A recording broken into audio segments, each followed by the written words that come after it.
jab, uppercut, leave you laid out on the floor. Try to duck and roll, hit and miss, now you counting stars. Should've practiced more, should've hit the mask, get out there more. Claim that you're the best.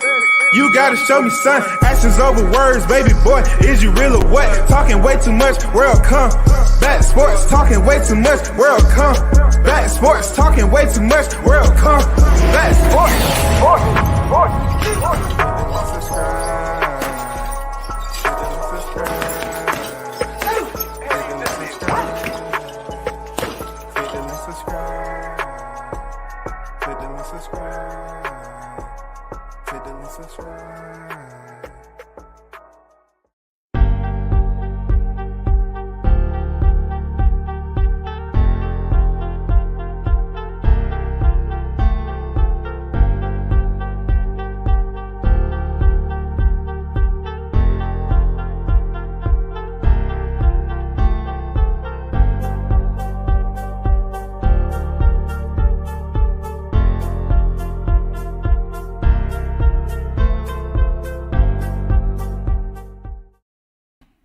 What's good? Once again, you're tuned in to WCS. What's up to the supporters, man, in the building? It's Sunday, another week closer to the end of the year. You already know King Mitch on deck with it. Come back, what up? What's good, Mitch? Salute to you, big blunts and boxing in the building. We were here. Good morning, come back. Good morning to you, brother. Shout out to everyone that's on deck in the building. Shout out to the ones that's on their way in the building. But peep this out. Make sure you hit the like button, man. Share the content. You know what I'm saying? Do what you have to do to support the channels. You feel me? If you choose to donate to the channel, feel free to do that too. It's more than welcome. There go the Cash App right there if you feel the need to do it. Let's get down to it, man.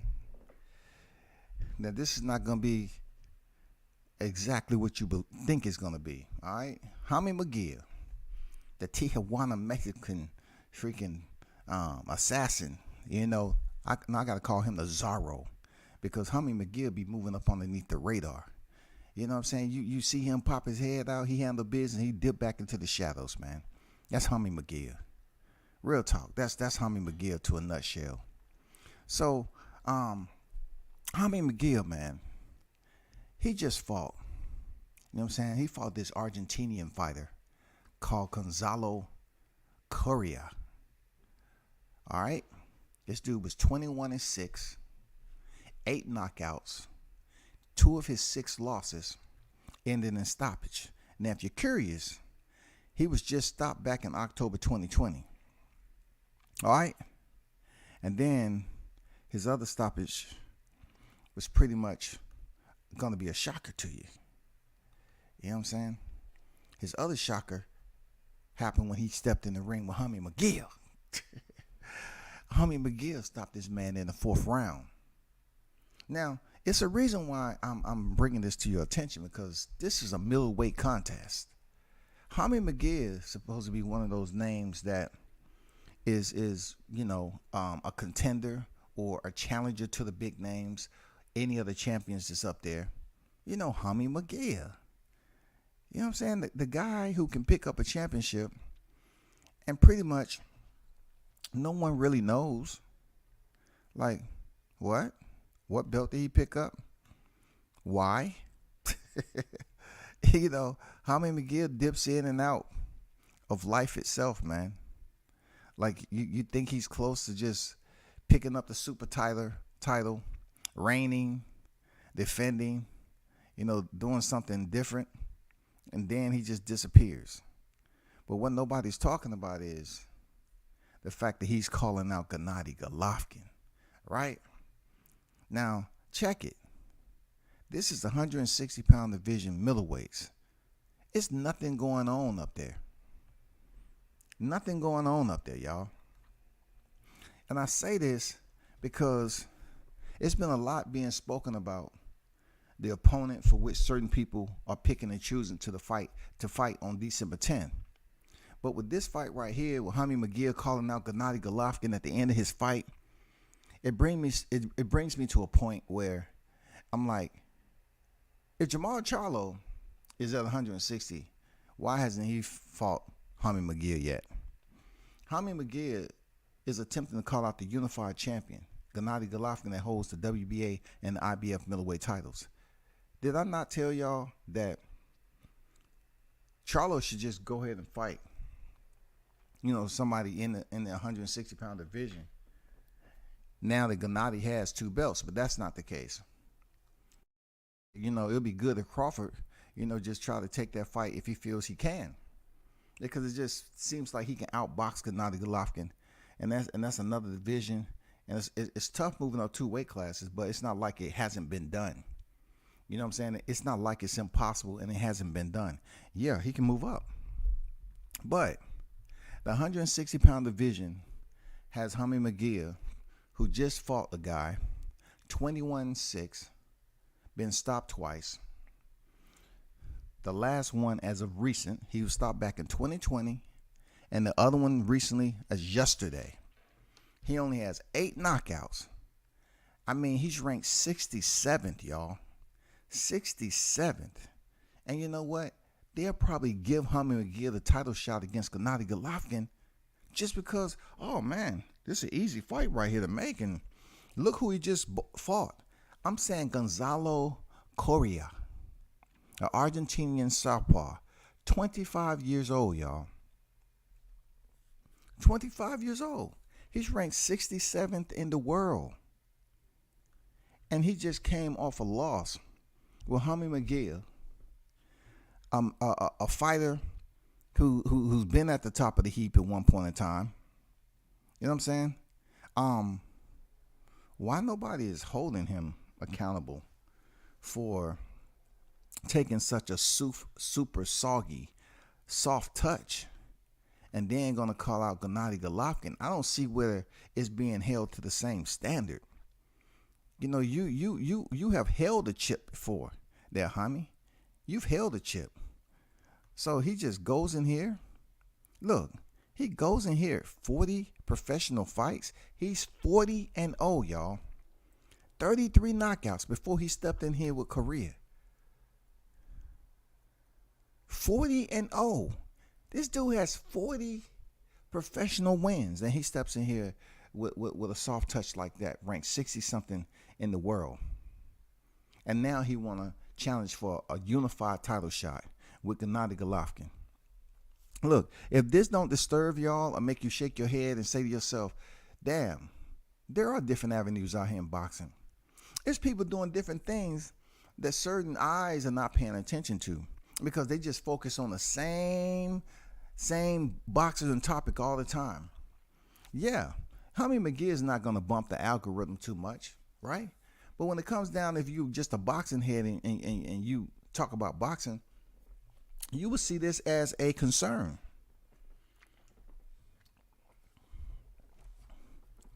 People talking about soft touches. They doing 1,000 videos a week talking about who somebody fighting. Avanesian is ranked in the top 10. He's ranked in the top 10, right? Crawford, yes, he is a champion. Jaime McGill is vying to get his place at 160 pounds for a championship. But when you want to talk about soft touches now, Jaime McGill has been a champion before. This dude fought to get his 41st victory, 33 knockouts. Most of his fights in Argentina. He had, I think, one in the U.S. and a couple somewhere else. But this guy, in my opinion, on paperwork alone, it seemed like he shouldn't even been in there with Jaime McGill. You know what I'm saying? It seems like as high ranked as Jaime McGill is, why was he in there? Jaime McGill is ranked number 1 in the WBO. You know what I'm saying? Number 3 in the IBF. Number 3 in the WBA. And then he's ranked number 1 in the WBC. Well, he just fought a guy who was ranked 67th in the world.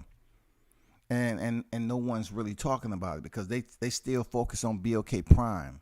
They still focus on all these other, fights that's going on that gives them the attention to continue to familiarize themselves with a talking point so they can just keep providing you with overlays of recycled information.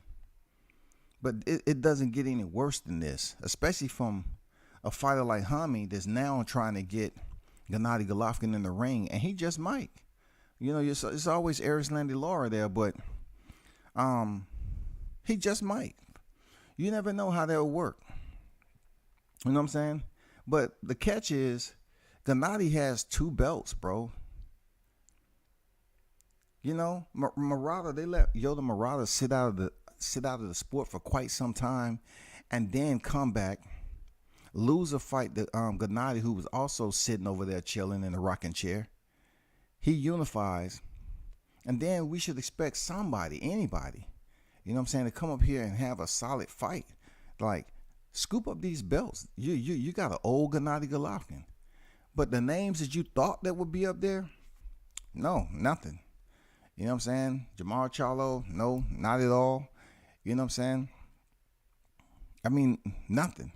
We would have liked to see Jamal Charlo get Golovkin. I'm not saying it can't happen, but it would be good to see the champions fight the champions in the middleweight division. There's nothing going on there. I heard Chris Eubanks Jr. might come up and do something. Nope, that's out of the question.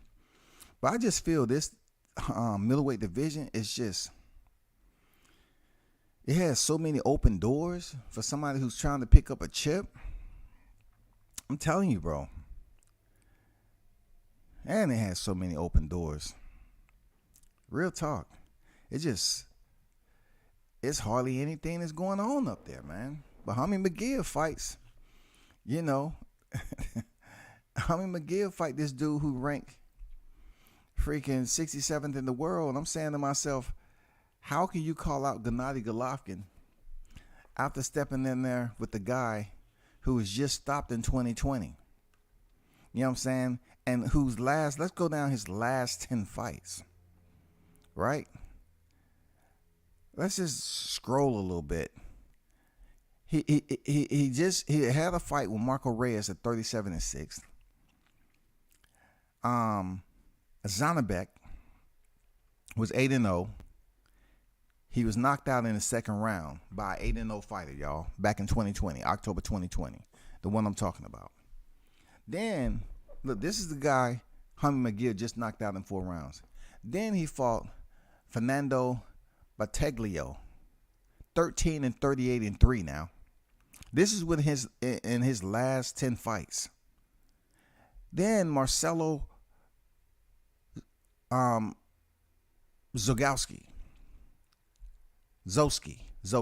Marcelo Zowski. He was 11-14-3. Then he stepped up and fought Fyodor Zerskakishin, 18-0, lost via unanimous decision. Then David Benitez, 8-4. Jesus Aviles, 9-5, y'all. Emiliano Puchata, 16 victories, 5 losses. Now this is this guy that Jaime McGill, this is his last 10 fights. This is his resume. And then he steps in there with Jaime McGill, 40-0. And people think he's going to win that fight? Former world champion. Look, this dude is 25 years old, bro. Man, this is incredible. I just thought I need to make mention because there's so many people that's leaning over and they still frowned up, gritting their teeth, man. You know what I'm saying? Punching themselves in the face, trying to find a way to stop BOK Prime from putting on this fight December 10th. They busy talking about Avanesian being a soft touch, but yet they're not talking about former world champion Jaime McGill, who's trying to challenge for a title shot, not just any title shot, but against Gennady Golovkin, who's currently unified, to pick up 2 belts, which would be wild if he's able to pull it off. It just goes to show you that certain fights can be made. You know what I'm saying? Certain fights can be made. Certain fighters can make moves and pick up championships. But then it will basically position him to see if he will ever step in the ring, or Charlo will ever step in the ring with Jaime McGill. Because I have Jaime McGill beating Gennady Golovkin. He's just a little bit too old, man, right now. And Jaime is young. You know, he have youth on his side. He's only 1 year older than his opponent. But, you know, Tijuana, Mexico, he had a lot of experience over there. So he kind of separates himself from his compeer that he knocked out in the 4th round. You know, he's 26 years old, man. You look at fighters like Boots Ennis. Boots Ennis, he's in the same boat. Seriously. Boots Ennis has a lot of fights for his age. But they was against no-name opponents. You know what I'm saying? Not until he stepped in there with Sergey Lipinets, Thomas Delorme, and Custio Clayton. I mean, that's only 3 opponents off his whole entire resume at the end of the day. So, it's going to be interesting, man, for these 160 pounders to take a look at that. You know, Jaron Ennis is 29-0, 27 knockouts. He's 25 years old. Jaime McGill has 41 victories, and Ennis is not too far behind him with 29 victories. So that's why I try to explain to people about boxing all the time. You can spend all your free time trying to create these chorus, you know, for people to hear. Keep on singing the same freaking talking points. So-and-so ain't fighting this person, that person, and the other. But when boxing has this type of protocol where you're able to inflate your record, you can inflate your record however you choose to do it, whether it's in the U.S. or Mexico or freaking Spain, you know what I'm saying, Germany, UK, you can inflate your record. That's what boxing allows you to do. And then when you get to a point where you're able to start increasing your competition, that's what happens. You know what I'm saying? That's what happens. You increase your competition, and now you get to hit the big stage. But numbers do matter to a point. You know what I'm saying? Numbers do matter. Don't be like in shock when you see some of these fighters with a lot of fights on their record and they chose to travel over to Mexico, or they chose to, you know, to travel to Tijuana and fight all these no-name fighters, these Ragu-esque fighters. And then these same fighters who chose to do that, they get angry when they get to a point where they want people to respect their record, and you tell them that your record is mediocre. You haven't fought anybody. You know what I'm saying? So they get all mad and angry at you. But yet on the YTC, they busy is real selective and picky on who they choose to focus all their attention on. It's boxing. At the end of the day, Jaime McGill may potentially get this fight with Gennady Golovkin. He may potentially get this fight with Gennady Golovkin, man. Coming off a fighter such as Coria. Coming off a fighter such as that. Now, you don't want to tell me that couldn't have been a title eliminator. That couldn't have been a title eliminator. That could have been something so special on a Sunday. I want to come in here and say, go tell it on the mountain, over the hills and everywhere. Go tell it on the mountain that Jaime McGill's opponent was a tomato can. Yeah, for real. Jaime McGill's last opponent yesterday was soft as it get, man. Soft as it get. And he may potentially get a title shot off this, all because he's Jaime McGill and he's with Oscar De La Hoya. You know what I'm saying? The legendary Oscar De La Hoya. I gotta give him his props, man. It just don't make any sense why people worried about the wrong thing. This guy has 40 wins, y'all. And he fights a fighter like Coria. But yeah, if that would have been Terrence Bud Crawford, God damn it, woo, the cloud that would have rolled in with 2-3 moons with it. People would have been losing their freaking mind. Oh, look at that fight. Look at that. Look at that fighter. He about to step in the ring with. Look at his record. He's ranked 67th in the world. Oh my God. You want to talk about bums? Oh my God. This is ain't a good look. This is gonna ruin his reputation, his legacy. Dude, what if Crawford would have fought somebody like Coria and then called out Gennady Golovkin? He doesn't rate it. What is he doing? That's not somebody, to get a title shot off of. You just use that. Listen to me, y'all. Listen to me. Listen to what I have to say about this. Just pay attention, man. Just pay attention, just a little bit. Crawford is 35 years old with 38 victories, 29 KOs. Jaime Munguia is 25 years old with three more victories than Terrence Crawford. And he has more knockouts than Terrence Crawford. And he's only 25 years old. Nobody is saying a peep about the format and the standard operating procedures, as we call the SOP of boxing. It allows fighters to freaking inflate their boxing ledger. But it's the bad part about it is when the criticism starts to flow in, when they start to step up, because the numbers are looking all good. He has experience and everything. When they start to step up to these named opponents, it may not have as much experience as they do. You know what I'm saying? But they still step in there with these guys and build up their ledger, pack the numbers in. It has to come a point in time, people, if you're a content creator and you report on boxing, you just have to call it for what it is. Boxing allows this process to continue to reciprocate itself. It continued to reciprocate itself. Whether you find it efficacious or not is not the question. All right? Because up the line, down the line, those numbers on the left side of their boxing ledger is going to benefit them. They're going to say, oh, they got the experience. Oh, that looks good. They can be 30-0. When they go in there and take that big fight, they either have to be ready or they just have to be there to understand what the results are going to be and cash out. Win or lose, that's it.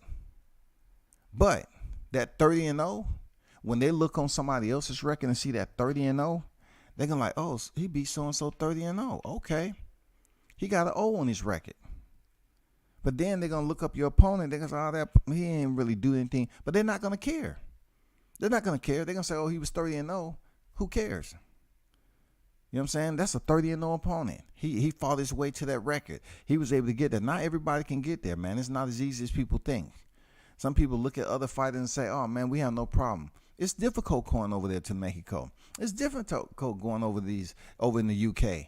You know, going over these other countries trying to pick up wins. It's different. It's not for everybody. It takes a lot of freaking deployment experience. You have to be on your game. Real talk, you have to be on your game, man. You have to be Tijuana savvy to go over there to Mexico and build up your record. But Jaime McGill, 25 years old. This dude has 41 victories now after last night. Shit is crazy, dog. That shit is crazy. Let me get to these chats, bro. Let me get to the chats, man. Lost Art of Boxing, the LAB on deck. What's good, family? Salute to you, brother. King Mitch say at least McGill stays active, though. I give him credit for that. Golden Boy serving him empty calories with these scrubs he's dismantling, though. I mean, I can check the box with you on that for a minute. You know what I'm saying? But staying active, I can check the box. At least he's staying active. But check this out, Mitch. We have to link up on something, right? We have to link up on something, because is staying active respectful? Do they respect you staying active once you hit a certain level? I'm up here criticizing Jaime Munguia for staying active. You know why? Because pretty much he's trying to get a title shot with Gennady Golovkin for unified titles off staying active. So you're trying to tell me out of all the people that's in the top 15, all right, everybody that's in the top 15, let me put this shit up here. We have to link up on this, right? Let me pull this up.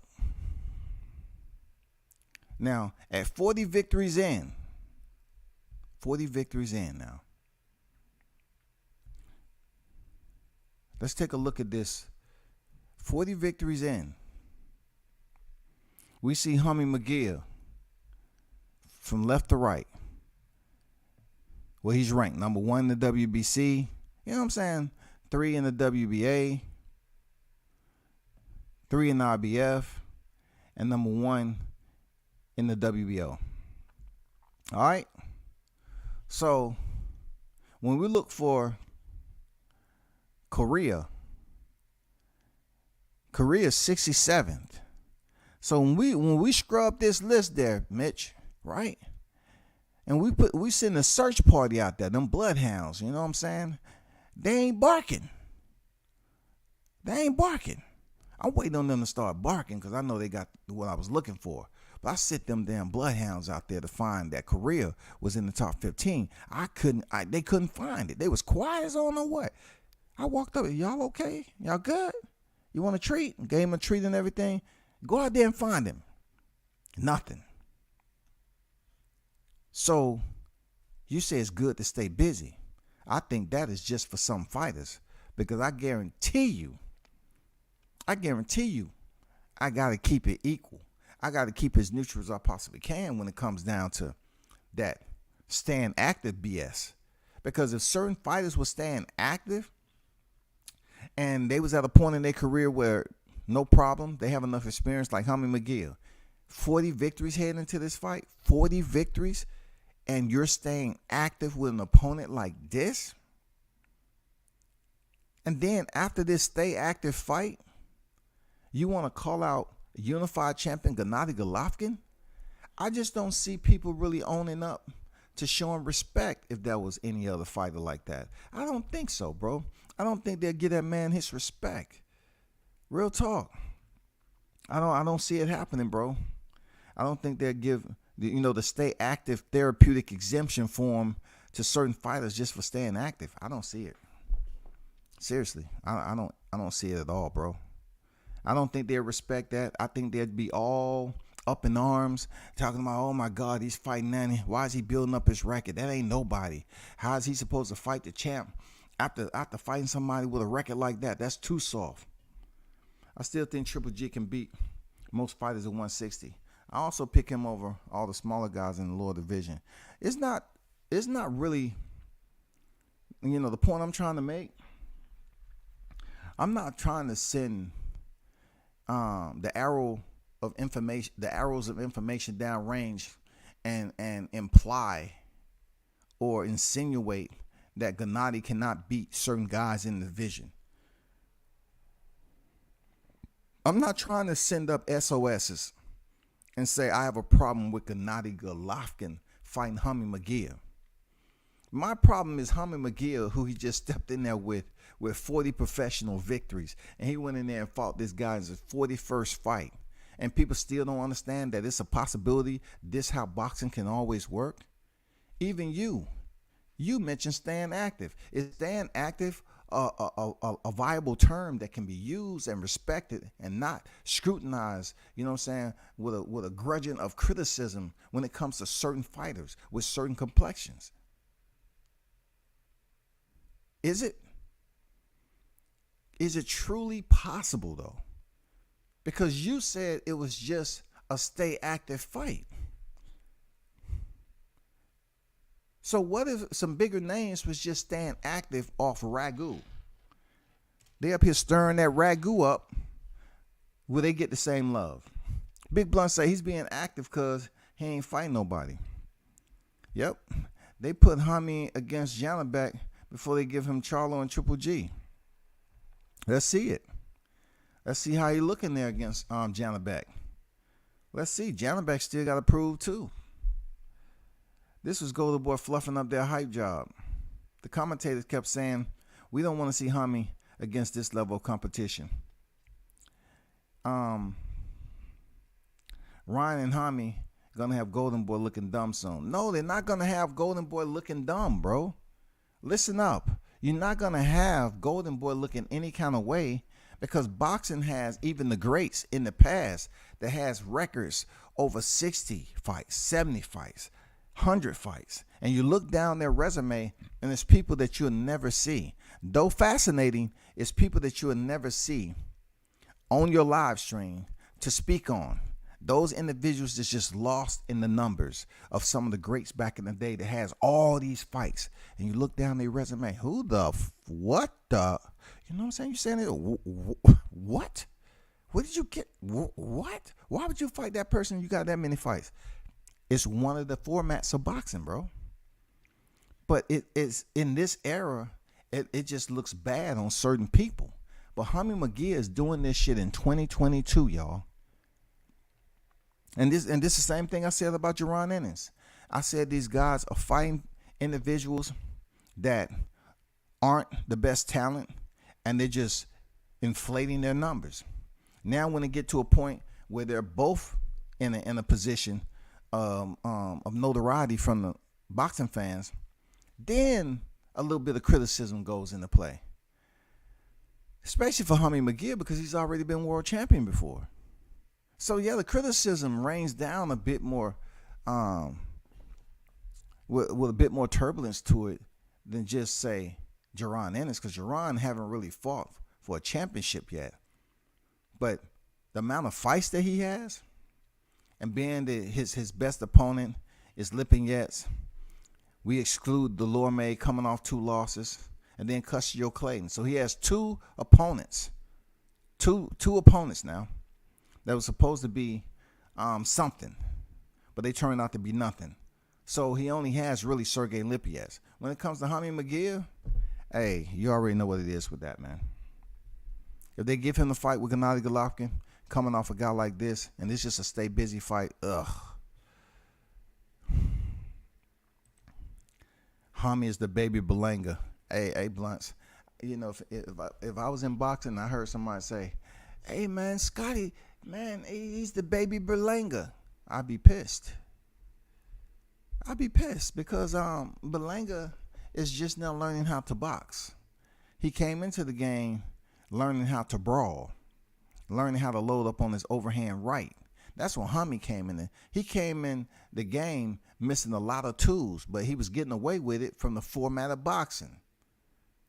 You know what I'm saying? He was getting away with it from the format of boxing. So whenever he chose to commit to taking all those fights over there in NYC, of course he was going to have to run into some Demond Nichols. Of course.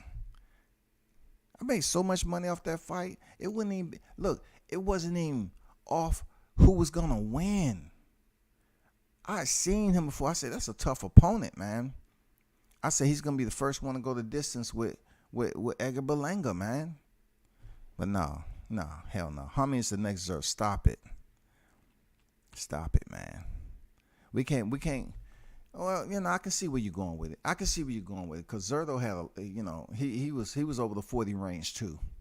And he got beat up pretty good in there against Bivol. But I don't see Jaime like that, though. You know what I'm saying? I don't see Jaime Munguia. Jaime dips in, dips out, man. I'm just waiting for who's going to be his Bivol, if you're going to put that up there. Who's going to be Jaime Munguia's Bivol? Is it going to be Charlo? I don't think so. Is it going to be Gennady? I don't think so at this age, bro. Gennady, stop it. What's going on, Tom? How you feel? He said he's most protected. I don't mind a fighter being protected, bro. Listen, Floyd just came out and said what? He said something like currency over legacy or something like that, right? So it's kind of split in between with Floyd. Floyd chose to build up his legacy at the time with championship belts in multiple divisions. So legacy had to matter because he chose to fight for certain belts in those divisions. He just didn't get up out of here 2-division champion. You know what I'm saying? Floyd set records. But then again, you flip that over, right? You flip that pancake over and you say, well, I kind of understand what he's talking about because Floyd did get paid pretty handsomely when he was an active fighter. He does hold some of the highest numbers when it can't come to pay-per-view. And then right now, Floyd is still making money on what he built. So he can't say currency over legacy because he built up his legacy first. And he found out how to make his currency work for him while building up that legacy. It wasn't like he just went in here and fought for money, else he would have had L's on his record and he would have just been fighting for money. But the genius part about him, he did fight top names for legacy. He did go in there and stack away divisions for legacy. And then when he got to a point where he wanted to absolutely change the his monetary bar on what he's worth as a fighter, his stock value, he started making moves. You know what I'm saying? Money may. Not everybody can have that changeover like that. Not everybody can do it. Not everybody can do that. Shout out to New Media Today, USA Boxing in the building. Coach Malachi on deck, man. Salute to you, brother. Appreciate you pulling up on a Sunday, man. He said, peace to the chat. Salute to WCS. Let's get them likes up, family. For real, for real. Just that way, like Coach just mentioned, man. Appreciate you pulling up. And y'all be sure to check out New Media Today, USA Boxing, Coach Malachi's channel. And also, like I put up here, yesterday, I don't think y'all seen it, but I put up the cash apps for y'all to support these brothers. That's how I'm doing it. You know what I'm saying? Like, you want to donate, the cash app, they get everything. So if you see these channels out here, donate to their cash app, man. It don't matter what it is. Donate to the cash app. They get it. Remember, YouTube, take a portion, cash app. Hey, they get what they get. Coach Malachi doing his thing over there. You know what I'm saying? Mac Mob, Shaw News. You know what I'm saying? That's where I'm at with it.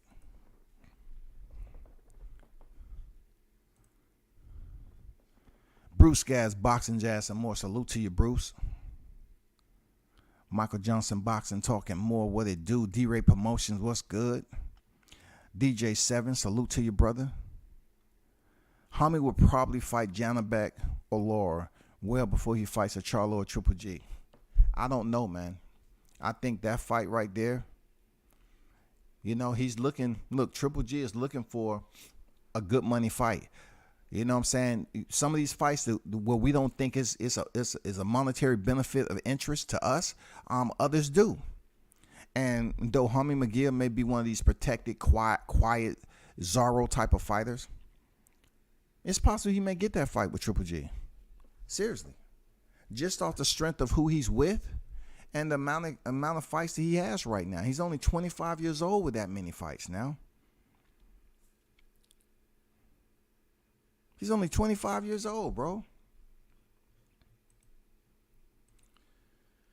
Jaime McGill would be 50-0 at this rate. Absolutely. And see, good bringing that up, Coach, because look, even I did not bring that up as something that should be respected when it comes to a bar that's being set where I don't even understand why the bar is even there. The reason why I don't understand the bar is even there because, we had other fighters in the past, that went 80-0. You know what I'm saying? But I guess with this, if Jaime McGill becomes 50-0 and doesn't retire and continue to fight and pick up an L, it doesn't matter. So I never really got the Rocky Marciano, set the bar standard. 2 different divisions, Rocky Marciano, heavyweight. You know what I'm saying? Like, I know he retired undefeated, but so did Ricardo Lopez. You feel me? Like, nobody pushed that out there. Like, why is Rocky Marciano the bar again? Why people say 50-0? Why they say 49-0? but you have fighters that got out the sport that has wins more than freaking, 50 wins, but yet they're not as notable. So does numbers lie? Does numbers lie? Or do people lie? Because people could sit up here and ignore somebody like Lopez, but they praise the shit out of Floyd because he made a big deal out of it. I don't know, man. I don't know. If he don't retire and he stays in the sport and pick up that L, it's all for naught, brother. It's all for naught, shawty, for real.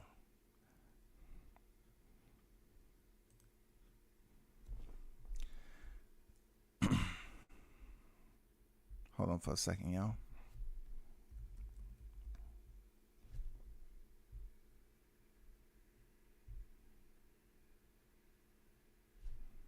Let me show y'all something right quick.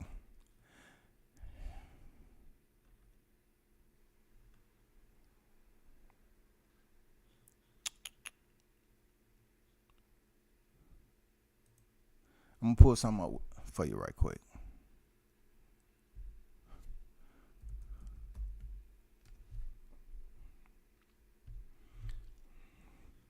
What about Ricardo Lopez, y'all? Those of you in the chat, what about Ricardo Lopez, bro? You know what I'm saying? I be kicking cans through this shit too. What about Ricardo Lopez? You want to see the last time he fought? Look at that right there. Don't nobody talk about Ricardo Lopez. I don't know. 2001 September. So obviously he is out of the sport. Me, I need know who Ricardo Lopez get no respect. No respect. I eat my noodles and get my chopsticks, and I say myself, he get no respect. I don't know. Give me a glass of sake, please. Why these men don't get no respect? September 2001. I just thought I'd throw that up there. Like, that's why, if the conversation ever arose, look at this, right? Look at this. 13-5, 14-1, 24-0, 24-0, 25-1, 20-1, 11-4, 10-2, 7-3, 29-1, 30-2, 30-4, 37-16, 10-0, 21-0, right? 25-19, 4-0. I mean, you get the picture, man. Ricardo Lopez, bro. Salute finito. Finito. Nobody talk about him. No love. You know what I'm saying? Ricardo can't get no love. Laura fought Gary O'Sullivan when Tank fought Rolly. Jaime beat Gary back in 2020. So I see Jaime versus Laura. Laura versus Triple G. Or 39, 40 years old. Jaime better not lose. Me, I look at it blunts. At this point in Jaime's game, in his career, where he's trying to go, direction, compass, coordinates. Forget what Laura's talking about. If I can skip over Arislandi Laura and fight for super titles and not a secondary title, that's what I'm going for, man. Who cares about this step process? If he can get the super titles before Laura, so be it. It happens all the time in boxing. You scratch your head. It's a scratch your head effect. Like, how did that happen again? Why is that happening? What? How many McGill get those 2 super titles and unify the division of one drop? Oh, that's lovely. That's sweet. That's sweet.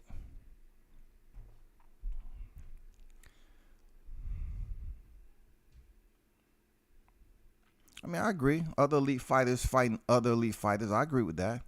That definitely needs to happen. But, that's just not the case with boxing in general. It doesn't happen on the consistency. They clock in every now and then with that. They're on salary. They're not working on the hour. They're on salary, bro. So they clock in whenever they feel like it with that. Laugh my ass off. Gennady tweeted, does he agree to fight me? Everyone knows the answer. Hey, man, we only have certain fighters that's going to be held accountable for their selection process on who they choose to fight and who they don't choose to fight. We know who those people are. We know.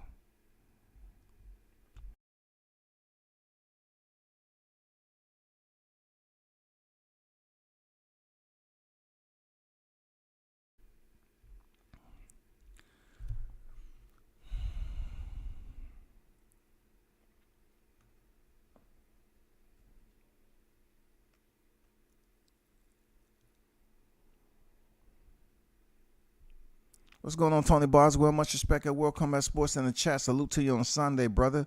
One love to Tony in the building. What's good? What's good with it, brother? What is good? Peter on deck, what's good? Old man Triple G, no, he should at least fight Gennady. So what is the at least should fight? Why? Explain to me. Why should we say he should fight Gennady? Because they both in their 20s? Listen, hear me out though. Why are y'all saying this man should fight Gennady for? Why? Why? Because he just picked up his title? Y'all don't want to give enough that man enough time to get settled in and get acclimated? Y'all want to put Jaime over there and scoop up that? Why don't just go for Triple G? Numbers don't lie, right? 2, 1. He is 2, WBA and the IBF, right? And you're saying he should go fight Gennady. Why? Do you feel that Gennady is a tougher opponent? The man is 13-0, 8 knockouts. Do you feel he's just a tougher opponent? What's the purpose of just saying he should fight Gennady and not Triple G? You giving Triple G a pass, or something like that, coming off a loss to Canelo Alvarez? You giving him a resume pass? I'm just curious to know why y'all think he should just fight.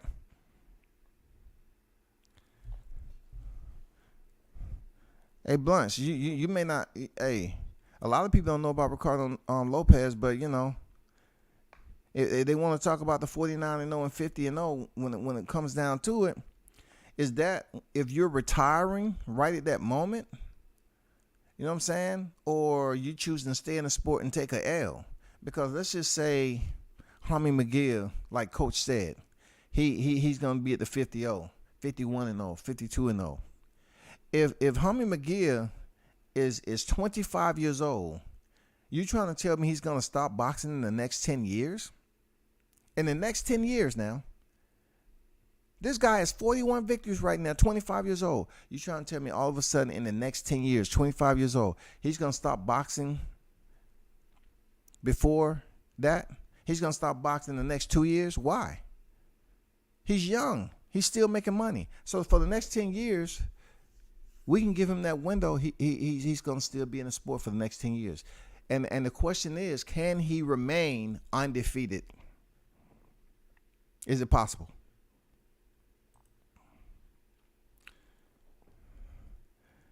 Queen Cap about to make Golden Boy a lot of money, and 160 is sweet enough for McGill to pick up a legit world title. Yeah, it is sweet enough. It is sweet enough, no doubt about it. That shit is sweet enough for Jaime McGill to go up there and scoop 2 belts up or 1 belt. Well, we talking about the legacy. We're talking about the prestige. Man, we're talking about the accolades, the chest plate, the accomplishments, the credentials. We're talking about the name in itself, bro. For Jaime to go in there against Triple G and people up here talking about Gennady, I'm about to channel my soldier boy. Gennady? Gennady? That's what you're saying? Gennady? Gennady? I mean, come on now. 13 victories in, vice Triple G, who is considered a legend. His only losses on his record is Sol Canelo Alvarez. And you want Jaime McGill to take the WBO route instead of putting that name on his mantle with 2 titles? Man, come on, y'all. Come on, man. I hold y'all to a different standard. I hold y'all to a different standard just as well as you should hold me. You want him to go to Gennady and not Gennady Golovkin, who's only 2 losses, who also sits with over 40 victories?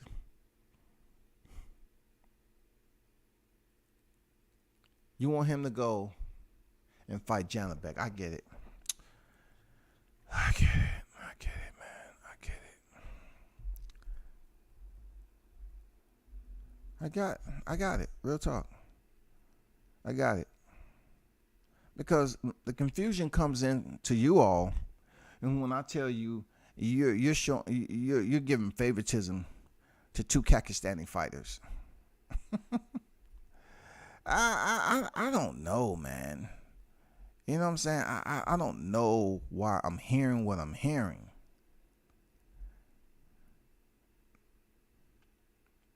You know what I'm saying? You don't want to, look, when it comes to Jaime McGill, you don't want to say, well, Gennady Golovkin, let's go over to Gennady. He's a little bit too old. Both of these guys are from the same place, right?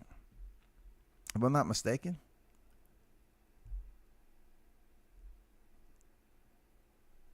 But yet you want Jaime McGill to go all the way over to the WBO. You want him to take the business route with all the stoplights and stop signs. You want him to go through the hood when he can just stay on the highway, get the phone call. Hey, you facing Triple G next for both of the titles. You got it? Cool. Boom. He traveling on the highway. He get off at the exit. Cool. Go to a nice restaurant. Goddamn, grab him a drink. Order a nice meal. That's what it's about. Not sitting here going through the hood and goddamn lose his way and find himself carjacked. Ain't nobody gonna show him no love for no Gennady. 13 victories, Gennady. Y'all better stop playing on a Sunday. And if you're at church right now texting on your phone, you need to stand up and go ask the pastor to goddamn pray for you right there, and you should goddamn ask forgiveness for your sins, bro. Y'all better stop with that Gennady. I guarantee you Oscar De La Hoya ain't requesting no Gennady. Especially the way he looked. Probably because Gennady was gifted the belt. Lord, Charlo, and Triple G are too respected. Gennady took 12 rounds against Bentley. They both need a good test. I think Gennady versus Jaime is a good fight. I mean, good points. But we look like I did my live on. My live was for Jaime McGill and Gennady Golovkin. Nobody's talking about Gennady in this. I know how he looked this last fight. I know how he got his belt. But I didn't want to make it about his belt because I had to bring in other fighters. You know what I'm saying? I don't want to make it about him because I'm trying to show some interest in the lineal freaking pathway. Like, let's just stick straight ahead to what's there, Jaime. You know, Jaime calling out Gennady Golovkin, smart. But you just coming off a fighter that's super duper soft, mashed potato soft, jello pudding soft.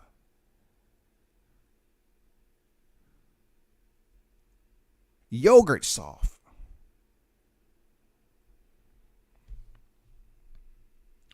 I got McGill whooping Berlanga. But Berlanga is a division up, and Jaime McGill is not going to be at that division anytime soon, man. You know what I'm saying? He's not going to be at that division anytime soon. And we don't know how long Berlanga is going to be at that division. But that's not even...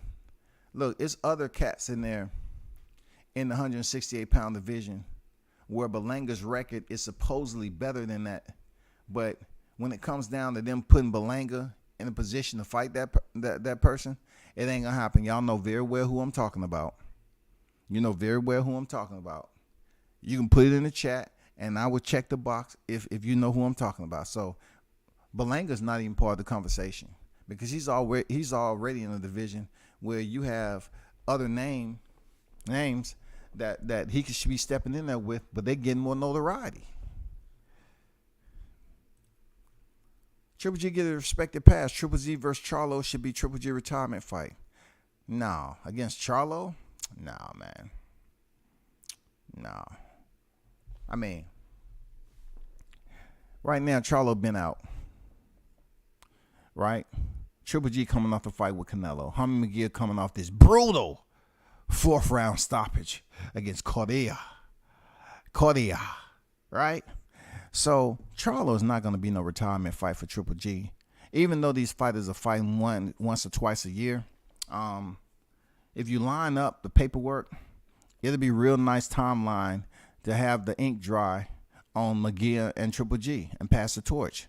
And then we can get Charlo to fight somebody who's not damn near in hospice care. Okay? No. You know what I'm saying? I mean, give Hummy. Hummy's active like y'all said, right? He's active, right? Charlo isn't. So give the active fighter active duty. Give him active duty, goddammit. Put him in there with a legend. He pick up the belts. Now we can start to say, possibly we can see a middleweight undisputed unification.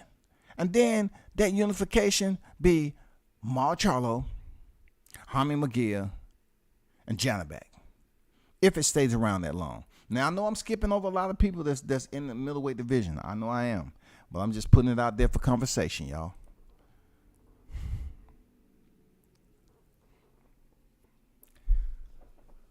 I don't know if it's going to be that easy, bro. I don't know if he just loses to Mar Charlo that easily. I don't think so. You're talking about the Mexican style, TJ, man.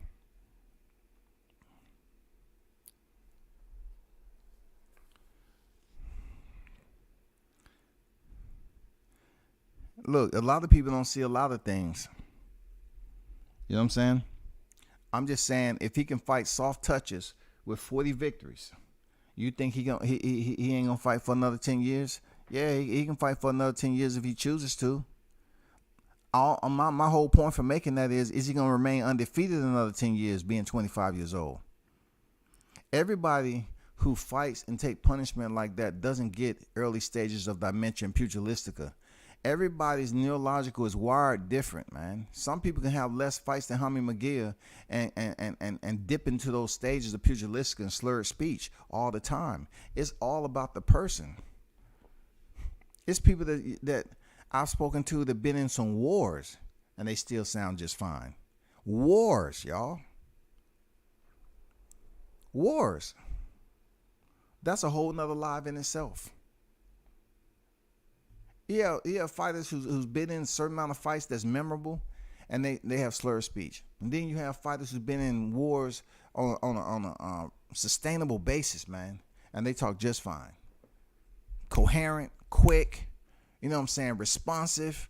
I mean, that damn recall memories just don't snap. You know what I'm saying? Very concise, quick. And some people, you know what I'm saying? I mean, it's different for everybody, bro. I mean, Gennady, I don't know why y'all hopping on Gennady. Y'all just said, look, y'all just up here talking about how the man received his title. All right? Y'all just talking about how he received his title, but yet you want to throw him in the bunch with freaking Jaime Munguia, stepping in there with him. What is he to gain off fighting Jaime Munguia? I mean, Gennady. And he has the option to try to seek and he work out a Gennady Golovkin. Who people will want to see more? Jaime Gennady with 13 victories or Gennady Golovkin with like 43 victories? Who they want to see? That's a no-brainer, man. That's a no-brainer. Period. There you go. Candy Slim on deck, 501 in the building. He said David Morrell. And he is absolutely 1,000 down. He's 1,000 down. He's 1,000 down. Shout out to Candy Slim 501 dropping the correct down. He's down. He's 1,000. Shit, dog. Chris Eubanks Jr. beat Jaime Munguia. Blunts, man, stop it. Why do you have to bring Eubanks into this conversation?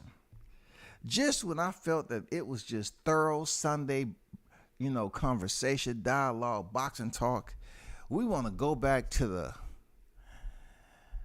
I still want to fight Conor Ben, even though he got damn 6 different goddamn chemicals in his body, and you know they knew about the shit. No, let him deal with Conor Ben, bro. Let him deal with. What's going on, Pop? How you feeling, bro? Pop on deck.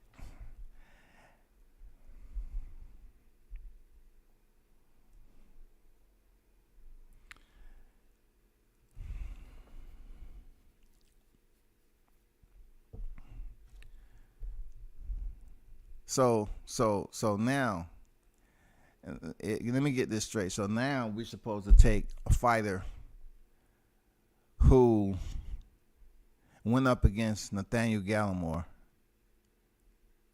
and put the beats on Gallimore, right? And shout out to Nate the Great. No shade on Nate. I like Nate, man. So to your point, you're talking about Nate the Great, who's been in a situation before where he's been stopped. But all of a sudden, we should look at Fedor, all right?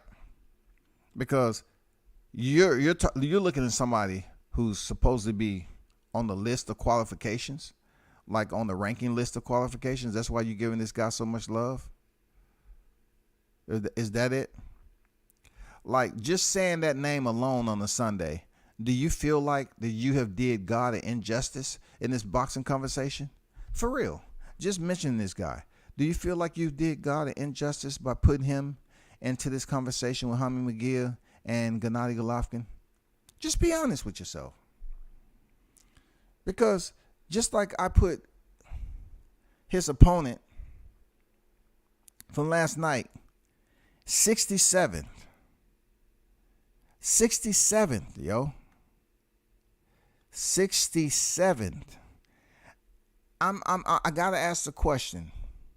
Are you paying attention to the live stream? I'm asking the question, brother. You want Jaime McGill. Once I just sit up here and said, you know what? Johnny Beck, you know what I'm saying? It's not even worth it. And then they talk about how he received his belt, right? But they want to put Fyodor Sharaska Celery into the equation. And the guy's not even ranked across the board. Yeah, we can say, you know, he's in this sanctioning body. They have him sitting at number 10. But when it comes to star power, Jaime McGill facing him would be just like who he fought yesterday, bro. It won't make any sense. It won't make any sense. It'll be just like Gonzalo Coria. Nobody wants to see no Fyodor. Fyodor? Off Nate the Great? Stop it. Stop it, bro. Stop it, man. Stop it. Man, come on, man. It's okay to sin on a Sunday, but some of this dang sinning is going on in this chat, man. Stop it. Jaime impressed me in the Rosado fight. Dude landed good combos up top into the body while taking good shots. I may be alone, but I think he's tough for all 160. I believe so too. I believe he's a durable guy. You know, I always look at going in those fights over there in TJ. You know what I'm saying? When I was 17, man. Going over there watching them boxing matches in TJ. And I said, you know, some people get built, you know, they toughen up different over there. They build up that armor different fighting over there in TJ. And I mean, no telling what he did growing up. But Jaime's a different type of dude, man. He's a different type of dude. Now, I know somebody said in the chat they don't see him boxing another 10 years. It all depends on how his body feels. Like, he does take punishment. It's all about how his body feels. Let's just say 30. 30 years old. Can he maintain that undefeated streak? Will he surpass 50-0, 51-0, 52, 3, 4, 5-0 in that amount of time staying active? Will y'all respect if he's able to go 55-0 and he have a goddamn a run of soft touches. I'm talking about ragu sauce dripping off the edge of the bowl when he's trying to goddamn lay that shit on his opponents. Yeah, I'm having another ragu special, Parmesan. Y'all gonna respect his record? They won't put Berlanga in the same state as Morrell. That's what I'm saying. Morrell, he's still sitting under single digits, bro. But yet Berlanga's name does not come up. This guy who hopped up on the road said, I'm a monster. Well, guess what? No one is trying to put him in there with that Cuban. I'm just saying. Dundada on deck. Salute to you. It don't matter if he got a nice style. It's a lot of boxers who have a nice style. It's are they gonna bring butts to the seats? We already been through this damn debate. Nice styles, you know, in some cases make fights, but does it make money? The styles all the time make money? That's the big question.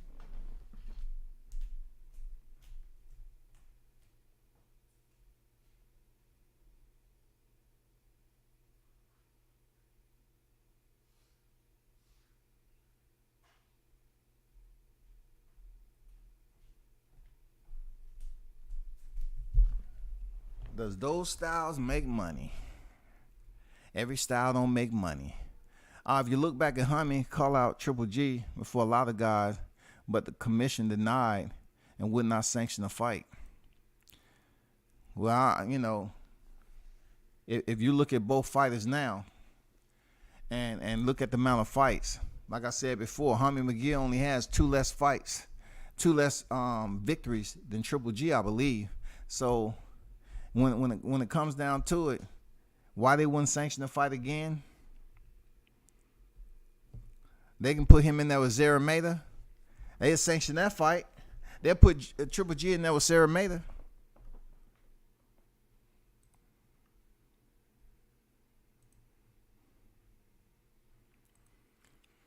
Can't say Gennady was gifted the belt because he was mandated to fight the undefeated two-division champion, Mr. Boo Boo himself. Unfortunately, Andrade pulled some Andrade shit. Man, I heard the whole story about Andrade. It's not what you think, bro. I know what people saying, but I heard the whole story from Andrade from the horse's mouth.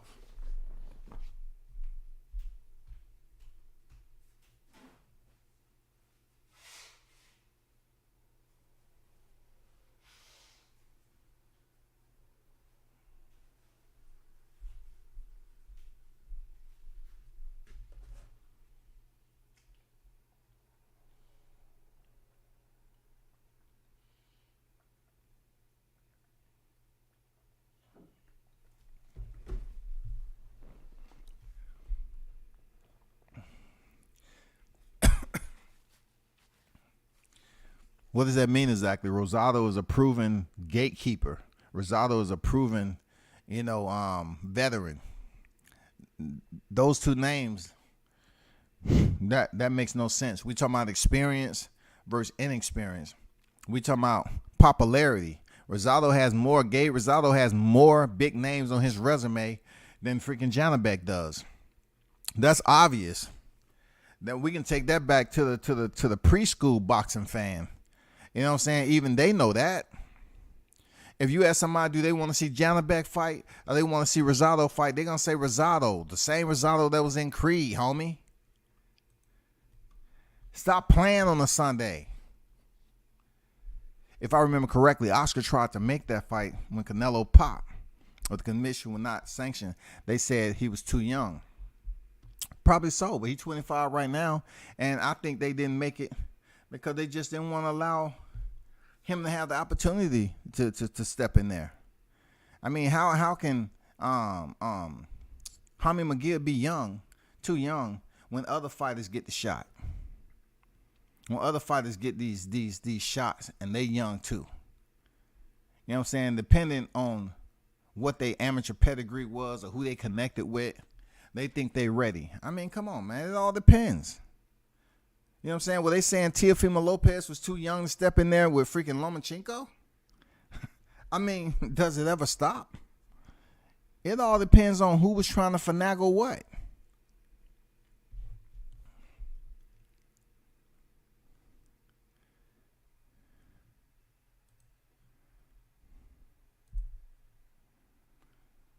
McGill was down to fight Charlo a year ago. Oscar silly ass effed up the deal, talking share pay-per-view and Showtime. Like, that's some huge. Well, you know, they wanted to make a big deal about sharing and co-promoting, but they did it with Top Rank though when it came to Deontay Wilder and Tyson Fury. Like I said, boxing is a business.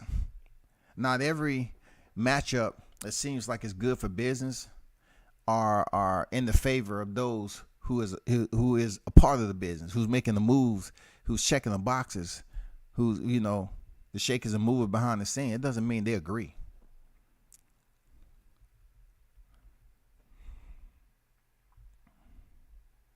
I'm not saying Andrade ducked, but that fight definitely didn't happen, and it wasn't cause of Gennady. I had Andrade winning the fight. It wasn't what you think about Andrade either. Blunt say Jaime ain't a money fight. Jaime ready to co-main. Event tougher comp. He not main event ready. It depends on where you put him at. He not main event. Somebody can main event in a regional. Main event is a main event. You're not just a main event because you're on pay-per-view. You can main event on the card. You can be the main event at the local 7-Eleven that use the main event. It happens all the time. Find a 7-Eleven and see, can you put on a fight, check the space out, you know what I'm saying, see if it's a big enough to put in the ring, and goddamn, you can main event. The same result they got beat by Boots, Big Brother Derek. It don't matter who Rosado was beat by. I'm just saying, when you get to the atmosphere of boxing, all right, those who have traveled through the seasons of boxing. Gabe Rosado is one of those guys where you take his amount of experience. You know what I'm saying? You're talking about a guy who almost close to 40 professional fights. If you take his amount of experience and his toughness, and people are going to say there's no comparison when it comes to Gennady and Rosado. When it comes to the damn popularity of the fight fans, it doesn't even come close. The man's been on the silver screen, and he wasn't undefeated. He wasn't undefeated. He's on the silver screen, though. He's not undefeated, bro. If Gennady would have got put on the silver screen, do you think people would have been like, oh, that's Gennady? Oh, man, damn. Salute to you, brother. That's what I'm talking about. Look, damn. They put him right up there, too. But when they saw Gabe Rosado, automatically they knew who he was, bro. They know who Rosado was. Just like they knew who Andre Ward was. They knew who Antonio Tarver was. They gonna know who Benavidez is. Real talk. I'm just saying. You see MMA getting them CBS dates. Showtime need them joint pay-per-views that they need to put on the bigger fights. True words, Dundada. I don't think anything of Andrade in that situation with Gennady cause. I don't know. Okay, I read that. Showtime hopefully will follow. That's Showtime the Zone. Joint supposed to be something like that. It is. You talking about for Ryan Garcia and Gervonta Davis? Yeah, it's supposed to be joint. Ryan Garcia. I put it out there. It's going to be a co. You know what I'm saying? You know what I'm saying? It's going to be a co.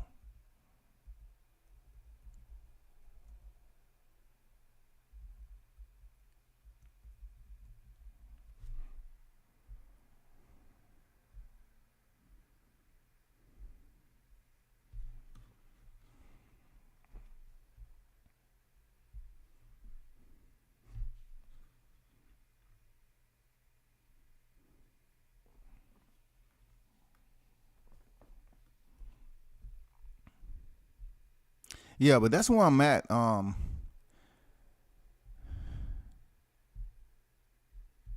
With this Jaime McGill situation. I really want to see something shake up at the 160-pound division because it's absolutely been desolate. You know, so I want to see some life. I'm looking at tumbleweed that has more activity at 160 pounds. You know what I'm saying? Tumbleweed blowing across that bitch. It ain't too much going on, man. Even during the Canelo Alvarez and Gennady Golovkin fight, tumbleweed was blowing through that bitch, man. The referee had to call time and goddamn get the shit out the ring, man. Ain't nothing going on. Then Charlo, we don't know where he at, man. We don't know what's going on. I heard he got some personal shit he's trying to take care of and all that. I get it. But, you know, are you going to come back and defend your belt? Are you healthy enough? Are you going to vacate? What's the deal? Because it needs some life in there. And then, look, somebody going to fuck around and try to unify the 160-pound division. Watch what I tell you. Watch what I tell you. It's only a matter of time before somebody look at that division as a freaking takeout food, and they're going to try to go through the drive-thru and unify that shit quickly. They already have 2 belts in one location. I'm telling you, that's how you do it. Just take what Canelo just was able to do at 168. I'm not bullshitting. So you scoop up 2 right off the rip, you only have 2 more fights. I'm telling you, somebody in their right mind that's tough enough, that's considered a quality fighter with a decent name to go up there and try to unify that middleweight division. I'm telling you, it's going to happen. It's going to happen, bro. Watch what I tell you. It's going to happen. Just like I believe the 175-pound division is going to get unified soon. I think, I can't put a timeline on it, but I believe that when you look at the open door of 160, it's unifiable. It just needs the right person to try to make it happen. Just need the right person. I would think that would be a Charlo, but we don't know if he's going to fight once or twice a year. We ain't trying to say unify division in 5 freaking years. We're talking about right now. It'll be good if a champ fight a champ. Charlo fight freaking Gennady Golovkin and winner fight Gennady. That'd be great news. But we don't know when they're going to damn get ready. We don't know, bro. If you're aware of the land, you should understand there's nobody else in McGill supposed to call out. I mean, that's why I never put it out there like that. If you're talking to Blunts, you must be talking to Blunts. Because I look at McGill like this is not bad for him to call out Gennady Golovkin. But coming off the opponent that was ranked 67th in the world, it kind of goes against me defending what you just said because he just fought a soft touch. So let's just say if he chooses to fight somebody down in the top 10, top 15, it'll be better than what he fought last night. But what would that get him? It won't get him any closer to Gennady Golovkin. Either you're gonna fight the man or you're not. You know what I'm saying? If either he can get the fight or he won't. Which one is it? The man has 2 straps. And I know damn well once Jaime Munguia get those 2 straps, he's gonna call out freaking Charlo. For real, he's gonna call out Charlo, man. And that will make a good fight for both of them, just like we see up in the 175-pound division. You know what I'm saying? Artur Beterbiev fought Joe Smith. Somewhat the same scenario I'm going through right now. Let's see if it can happen. Jaime McGill step up there, get that shit. Fight Charlo. And then if Gennady still a champion, fight him. There you go. 160 undisputed. That go 35. Now we have 40. You know what I'm saying? We about to get bantamweight 118. Yeah. Because Inoue is about to go in there and spark Butler. So we're going to have 118. We got to wait on 26, even though we have 2 unified champions down there. We got Brandon Figueroa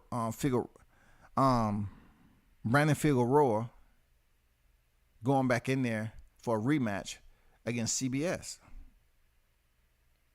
So we skip over that 26, 30. We thought we might get some life over there, but Shakur Stevenson dropped his belts. That's wide open. Ain't nobody about to do anything over there real quick. I mean, Chris Colbert gonna end up picking up a strap at 130 now. Seriously, it's imminent. It's imminent. He gonna pick up a strap at 130, and then you go to the unifieds, the 135, the 40. We still waiting on 47. 54 has been unified. We waiting on 60. 68's been unified. 75 is on the doorstep. I'm saying on the doorstep. Cruiserweight has been unified. You know what I'm saying? And then heavyweight, we waiting to see what's going on with that. Are they going to make a freaking Tyson Fury and Alexander Usyk? Who knows, man?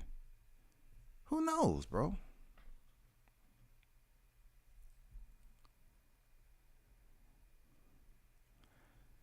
Yeah, they say it was an injury, but from what I understood, it wasn't an injury, though. Seriously, it wasn't an injury. It wasn't an injury. Channel back on ESPN and Triple G, the money fight anyways. It wasn't an injury. But it is what it is, man.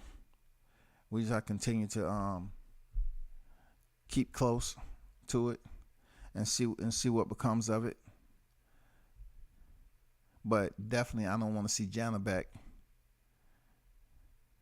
You know what I'm saying? In this case, I usually say, okay, that Jana back is an easy target for Jaime. Go ahead and fight him. Pick up the strap. He been there, done that already. I mean, why? Is he gonna be able to get something special? I mean, that's all I'm saying, man. Let's not go deeper. Well, let's not pick up a strap at 160 and not recognize when you arrived, it was no cars in the parking lot. You know what I'm saying? You up there hearing yourself talk. I thought they was open during the week. They are, man. For real? It just look like all the titles are vacant. Look at this. Look at it. There's nothing in there. There's no furniture in there. There's no hardware. Where's everybody at? Where? Is the lights even on? Does anybody even come to this town anymore? Man, don't nobody know what's going on with 60, dog. You know what I'm saying? Have y'all heard that Keith Thurman wanted $10 million to fight Jaron Ennis? Keith Thurman wanted $10 million to fight Jaron Ennis. Good shit. Why in the hell are you asking that type of money? I have no idea. I don't have no idea. I don't know why he asked that much to fight Jaron Ennis, though. Seriously. I don't know why, man.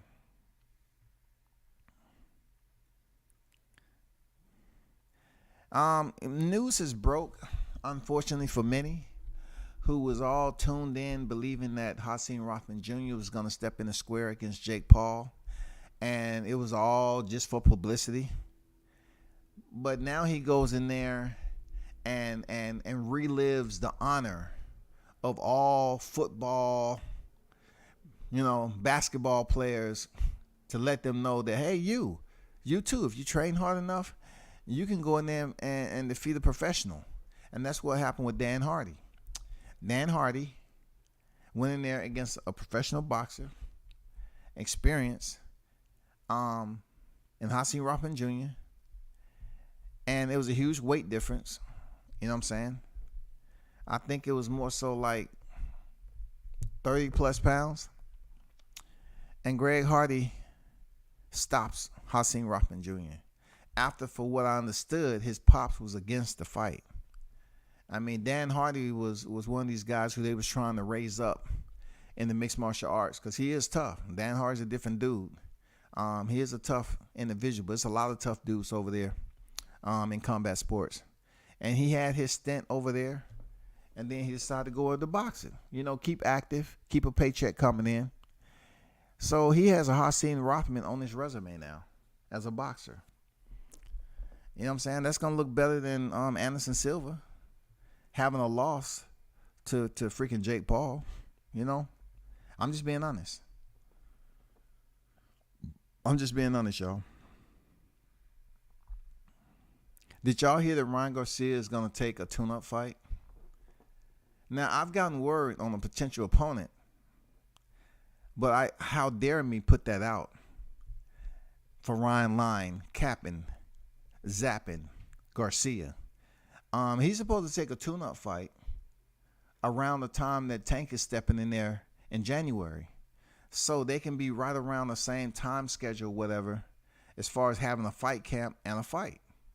Now, like I told you all, Gervonta Davis is stepping up with Hector Garcia, and after both of these guys finish up whatever they're doing in January, Tank will probably step back in there in May.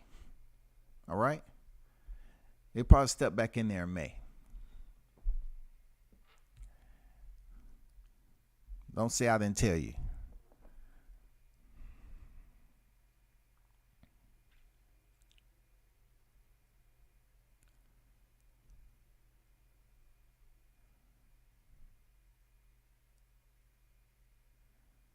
Tested since he was an NFL player. The man fought MMA, dog. He's been out the NFL for quite a time now. He was under USADA rules, bro. He was fighting over there, and Dana White gave him an opportunity. Of course, he was tested. You know what I'm saying? He fought the same way in the UFC. He just was in there with a smaller guy. You know what I'm saying? It doesn't mean he's the most talented, but it's according to how the boxer choose to fight a guy like that. And Dan Hardy is a very chaotic type individual when it comes to causing mayhem and destruction. That's what type of dude he is. He was like that on the football field. If you listen to the stories, I mean, he's not your average dude. So you just can't say, well, he was juiced up and all that. I mean, it all depends if they was tested for this fight or not. When I say the same thing for Errol Spence, him not being signed up to the clean boxing program, people don't say nothing. People don't say not a word. So it all depends. Even Adrian Broner was on video and saying, "Hey man, I am hurt. Had nobody come over here and test me or nothing." Have y'all seen that over there in Pacquiao? Has anybody tested over there at Pacquiao? I haven't been tested yet. Serious. Mark Nash on deck. Salute to you. I talked to someone from his camp ago, and he said it's February for Ryan. Most likely it's going to be at 140, but Ryan will come in at 138 to prep for 136. And that only, once again, that only proves that the fight is not going to be in April. It's going to be in May. And if by chance what they're reporting out here that the fight's going to be in February, you know what I'm saying? So be it. It have to be in the first week of February. It's going to have to be in the first week of February to kind of keep that March, April, May time frame. Give or take 6 or 7 week training camp to go in there and catch that Ambien. You know what I'm saying? To catch that Ambien. Yeah, for sure. You know what I'm saying? Appreciate that info, Mark. Y'all make sure y'all drop in and show support for Mark Nash, Breaking Beats over there, doing his thing, man. Go support the brother. But that's all I got on this subject, man. I don't want to stand too long on Jaime McGill. You know what I'm saying? And what I think he should do next. But, man, y'all continue to tune in, man. Hold it down for your boy. You know what I'm saying? Sub to the channel and everything. Donate if you feel free to do that. And we should do this again, man. Turn up and tune in to World Combat Sports. I'm out.